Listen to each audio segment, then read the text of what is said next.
Hi everybody, I'm Morgan Crosbie from Finch Chevrolet in London, Ontario, Canada, and you're watching Cars and Crosbie. A new project, a Corvette time. I have a lovely 3LT Z51 hardtop convertible with painted nacelles in top, hypersonic gray, and my first ever custom plate. Now, let me introduce you to the rocket ship with a C8 in the middle. I think it's pretty clever. I love it. This was intended for a Z06, but it'll do the trick on a C8. I purchased this 3 weeks ago now because of month end and also Bowling Green. I had obviously some time on my hands that I was doing other Corvette things, and I just didn't think it was fair to take it down when I haven't really given it the Cars and Crosbie touch. And we had snow in the 7 gears that was happily able to go on that trip. This is how I bought it. So it had 4,000 kilometers on it, and we're going to go through with you guys on today a full breakdown on what's going on with this and then other things on the lot such as this on today's episode starting right now.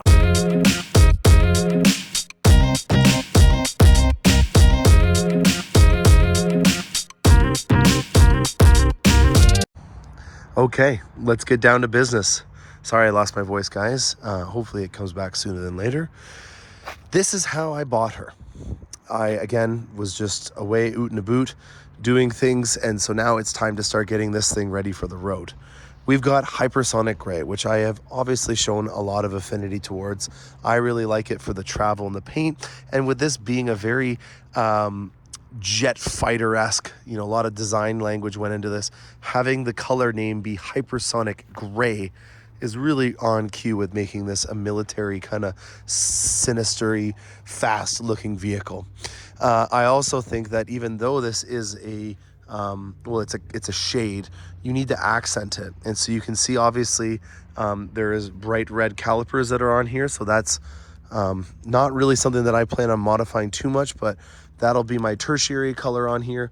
And then I'm going to have a new set of wheels go on first things first. So Vossen is somebody that I've been working with for a very long time. I continue to do their relationship, but I am starting to get enamored by Aerolarri, and I'm talking to Chet right now about also maybe getting a set of Aerolarri wheels for this. So stay tuned for that. Today we have it going into the shop to get the wheels done, but I just wanted to document how it came in because this is a used car, and give you guys some confidence because that's kind of what I do on this channel. I think sometimes there can be an aura that or an assumption that just because I'm a dealer, I'm gonna get first dibs at everything, and I'm also gonna just try to hoard up as many GM products as I can. The early bird gets the worm. Like right now, I was reading into news that there was possibly going to be a Z28. I spent like 3 hours last night researching the likelihood that they're going to make a Z28 Camaro. And if I thought it was going to be real, I would go into my dealer, which I happen to be, and place my own $1,000 deposit on a vehicle. I think right now I have like $5,000 in deposits on vehicles that I know that are coming up that I want to get a thing on. So I'm just as much as you guys are in online, and sometimes I make mistakes and I have to act on them. And this is a perfect example. I thought that the E-Ray was going to come in sooner. I had vouched for the E-Ray. I, like an idiot, didn't think that I would want the Z06, but then as soon as I saw it, wanted one, but I wasn't anywhere close on the waiting list. I think I'm 30th on the list. So, to keep me at bay because I sold my Corvette that I originally had in September of last year, I now am buying a Corvette used over list. So I spent significantly over list on this. I think this MSRP'd for the mid-teens, something like that. And I spent quite a bit more than that in order to get it. So, that I think should give you some credibility in that even I am having to spend over list on a vehicle right now if I want to enjoy it. I didn't have to get it. I have Snow White in the 7 gears. I plan on probably keeping her for a while, but if someone offered me a crazy amount, I might use that money to fund it into the next project. Any equity that I make on my vehicles, I reinvest it. I have 5 vehicles as of right now, and I'm always trying to get new things. My nose is getting itchy here because of the pollen and my allergies. Anyways, I hope that gives me some credibility in that, you know, I'm not just getting new cars and then scalping them and making people charge over list. I'm in the same boat as you guys are. And sometimes it doesn't work out, and you can either cry over spilt milk or you can make the best of it and get yourself a Corvette. And that's what I've done. So we have PPF done to the front of it. And overall, I don't know where it was done. There is a couple of areas of concern that I'm going to have to fix up. Right here in particular, it just really stands out. Other than that, it looks like it's a pretty reasonable job. I can tell that this was a template cutout because you can see that there's a gap here between where the PPF is and where it actually ends, which if this was going to be a long-term investment, I would strongly gear away from doing, because there is exposed areas and these lips here are very susceptible to glancing blows of high pressure water from when you're washing it or someone's detailing the vehicle. But more importantly, the edge of it is exposed, and that still is likely where you're going to get a stone chip or something to happen. So if I was going to rate this PPF job on a scale from 1 to 10, I would give it a solid 3. At least it's there, I guess is what it's saying. Then you got the ugly pitted plastic Z51 spoiler on it. We're going to get rid of that very soon once Joseph sends me a shipment of some stuff that I have on order for it. And these wheels, I've said it a million times, I don't like them. I don't like the machined edge. I don't think it goes with anything on here. And yeah, so if anyone's looking for it, what I likely will do is either list them to be sold, or I'll just wait until eventually one day I get an E-Ray or a Z06, and when I sell this, I'll offer, like I did on my last Corvette, the set of Austins that I'm putting on, and if they don't want it, then I'll just sell this set privately. So the owner of the next owner of this vehicle, I feel rude saying it in front of her, rocket ship, I'm sorry, but the next owner can make a decision, then I'll easily sell these, mainly because they're Pilot Sport 4S's and they have a black set instead of the base one. On that topic, I am seeing a very oversaturated used car market for the base split spoke Corvette wheels. I think right now people are having a hard time even getting someone to buy them for $500, which is sad. It sucks, but it makes sense, because in reality that this spec doesn't really match anything axle to axle. So the rear wheel tire or barrel is the right length of a wide body C7 or C6. So sorry, it's not the right size. The front is. So this is a 285 in the front. Wide body C7s have a 285 in the front for the tire. So your front wheels are fine. It's your rear wheels that are a little too skinny on a C8, and that's where the issues are running. But thankfully, there is a Porsche that has a tire in the rear. So I don't really want to get too crazy with this, but this just goes to show you how resourceful I am and how much research and time I have in this industry. If I really wanted to tomorrow come up with some money for these, I would sell these to somebody that had a C7, and then I'd sell the rears to somebody that had a Porsche, because that 20 is the size, and every time I'm listing these tires, they always want the rears, because the fronts on a Porsche are a 20, not a 19. So we have an offset wheel that really messes with stuff. This tire is very common for Porsches and BMWs. I have no problem getting rid of the rear tires and wheels on this. It's the front tires that I can't, but thankfully the C7 and the C6 wide bodies did use this style, and I can get rid of them on those right over there. So there's a little fun rant for you as well. Damage on the vehicle, I didn't see any stone chips and stuff. That's an important thing to always look for, especially in the driver's side, because that won't pass a safety. The door sills are a little scuffed up, but thankfully these are removable, and I will change that out. It is a jet black interior. I don't really see any issues with it, especially if it being a 3LT.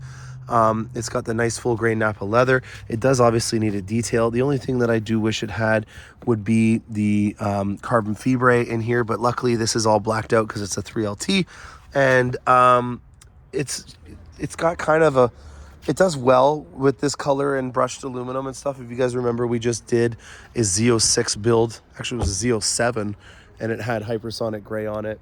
and he did have some brushed aluminum accents, and it does really do a good job at complementing it with hypersonic gray. So gray is a shade, and shades are a very good color for complementing and accenting, and you can kind of see that with the black accents here, but then you can also see that it doesn't do a bad job with it having polished on it as well. So a good segue in terms of exhaust.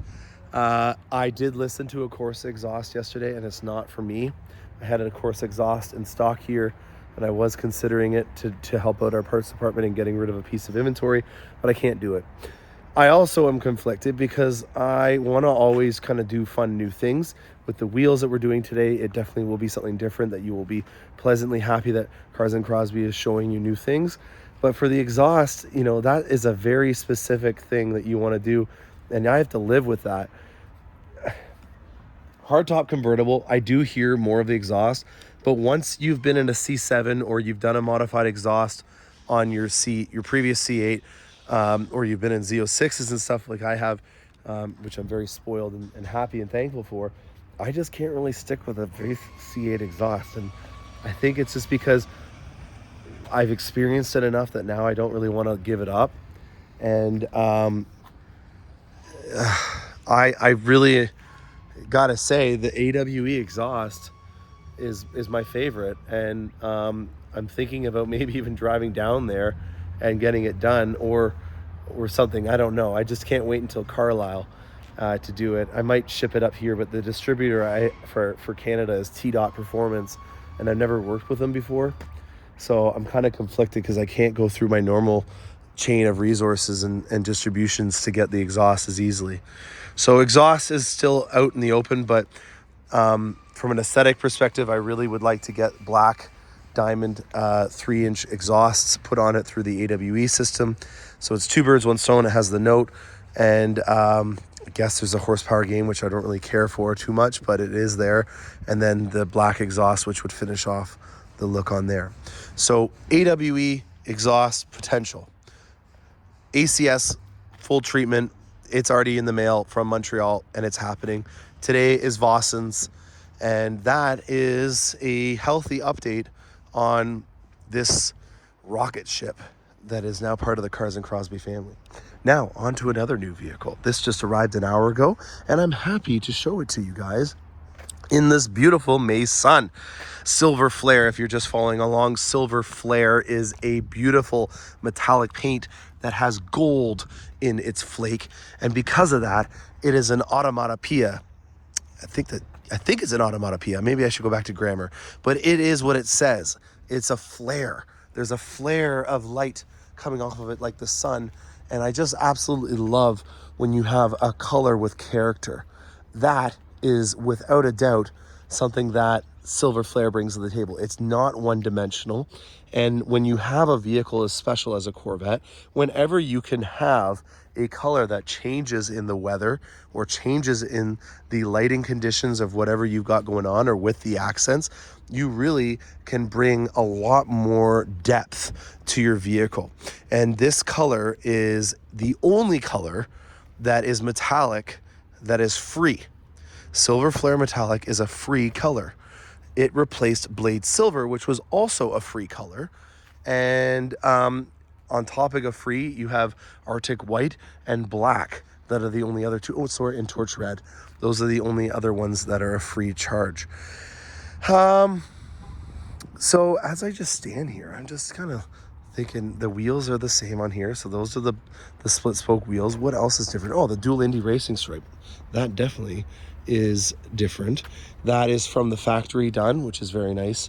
I really appreciate when they do all the decals at the factory because it's a lot more precise than trusting someone else to do it. But more importantly, it is on the Z51 spoiler that's here, and I don't have to worry about any dirt and stuff getting on the vehicle, and that could potentially be underneath when you apply your dual Indy racing stripe. Because look at how intricate this is. You have it going over the spoiler here, you have it over the rear deck, the rear fascia, and that to me is just something that you should leave to someone that does it all day long. You know, if someone is doing the decals at the factory, let them do it. On that topic, this might be something that you have already heard. If not, Kai Spondy, who is the plant director, is unfortunately retiring at the end of July. There is a replacement. This gentleman's coming from the Spring Hill, Tennessee plant. The Corvette facility is one of the most reliable, dependable facilities in the entire network of manufacturing facilities in North America. They just won another award actually from this. I think it was, I can't remember the name of it. It doesn't matter. They did a really good job and they got a piece of hardware to show it. And so, you know, again, to that argument of why you want to get as much stuff done at the factory as possible is because there's no one better in the business that does it than them. So really happy to see that. In terms of VIN numbers where we are at, this is the 30,698th one off the line for the 23 model year, which is going to be very close to being the number one production year in the history of Corvettes. So we'll see where we end up with that at the end of the day. So we've got ourselves a Z51 coupe in silver flare metallic, dual Indy racing stripes, black seats in here.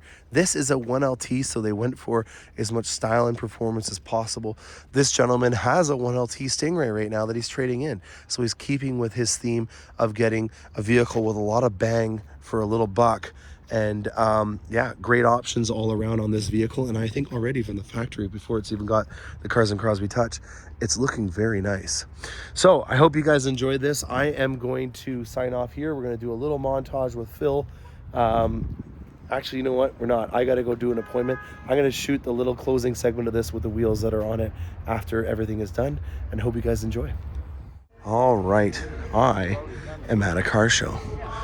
And if you don't know this, Cars and Crosby is named that way because I like to go to Cars and Coffee events. This is taking place on a beautiful spring evening, so it's not in the morning, but same kind of lighting, and that kind of lighting obviously complements beautiful Lamborghinis. We've got C7 Corvettes over here. I even see a beautiful C4 Z28 Camaro. On a topic that's a little relevant right now, they're talking about a Z28 Camaro for the C6 generation. There's rumors that it's going to have the LT6, but I'm not too sure how much of that I believe because the LT6 was not designed to be in a front engine format, and the transmission that was set up for it was also a dual clutch that was made for a mid-engine vehicle. So I don't really know how much of that rumor I'm going to take in, but I am quite enticed by the idea of a Z28 C6 Camaro for the final send-off. There's a C5 Camaro, which is a Canadian girl, got an SS with an LS3 in there, not a bad gig. And let's see what else we got that we know. Not really familiar with those that much, but we are actually at the Plunkett Estate, and this is one of the coolest places for car collectors in the southwestern Ontario region because he has the largest Cadillac collection in the world. This gentleman has vehicles that were owned by Harley Earl, for example. He is one of the executives that ran General Motors. He's got a vehicle that was owned by the King of England. Yes, he's got a Cadillac that was owned by the King of England. And yeah, there's a lot of stuff in the salons and stuff over here. And he has a big charity event that he does every year called the Country Cruisin', which is a great fundraiser that he does as well. People have been here from all walks of life that are celebrities. You know, Dukes of Hazzard, Batman and the Batmobile have been here.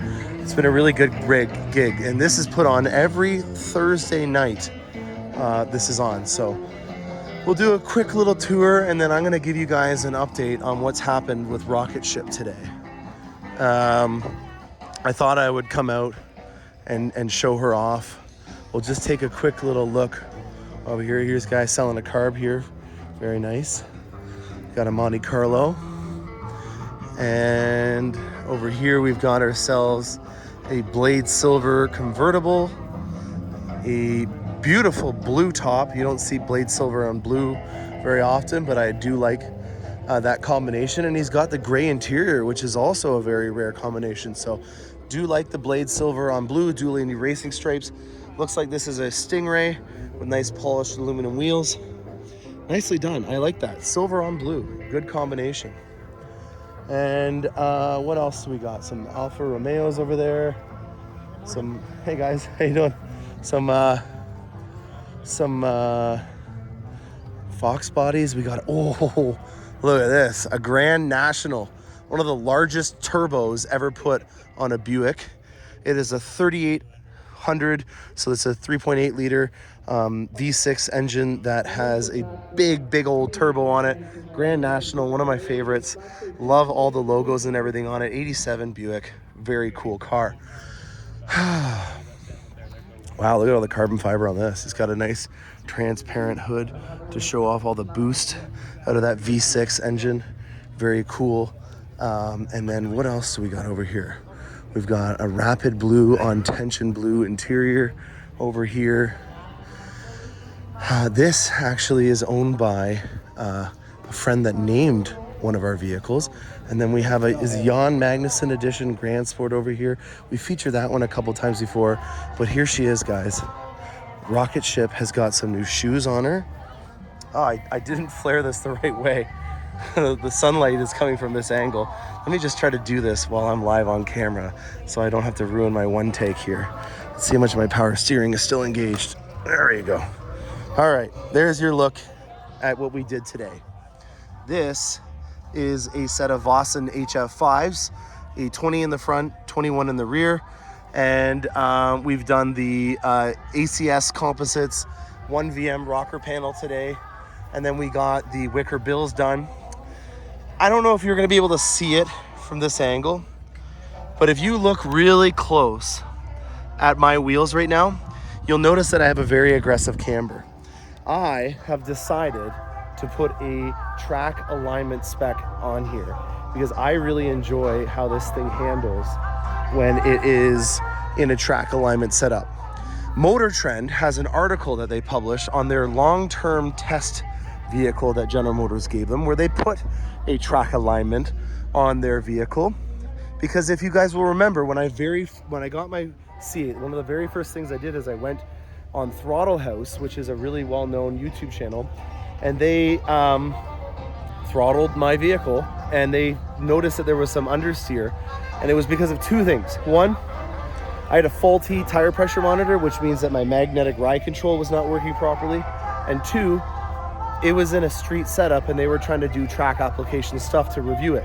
Everyone's got to make a name for themselves. I'm not trying to throw them under the bus, but what I'm trying to say is that if you're wanting this thing to handle a lot more actively in a spirited manner, you need to make sure that you have the suspension and the wheels and everything set up and to do that. And what I have done is I've set a more aggressive camber, and you can see that the top end is in further than the out end, and that means that you have your wheels like this, and when you have steering input, you're going to have a lot more grip that comes from it. But the side effect is that obviously I'm wearing out the inside edge of my tires a lot more.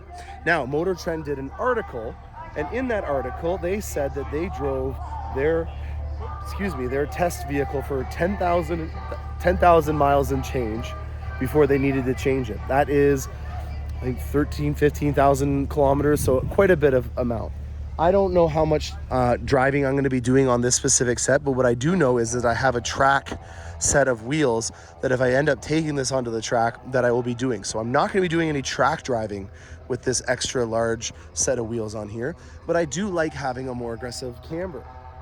And if these are brand new tires, and Motor Trend has done the research for me in finding out that you can go 11,000 miles on a set before you need to change them with that wear, I feel like I can justify putting a couple thousand kilometers on it, rotating them out, and then putting it back to a regular alignment if I ever end up selling this vehicle down the road whenever I get a replacement. So I hope that clarifies some stuff. We still got a lot of work to do on this vehicle.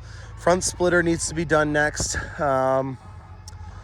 Rest of it I will tell you at a later date. There's some more surprises coming down the road. So I hope you enjoyed this episode, guys. I'm Morgan Crosbie. If you're interested in this and you want to learn more and you want to be notified, hit that notification button, and then also that subscribe button to help me out in making sure that you can be notified whenever I have new content come out. Appreciate everything you guys do. Stay tuned for more awesome content, and happy motoring.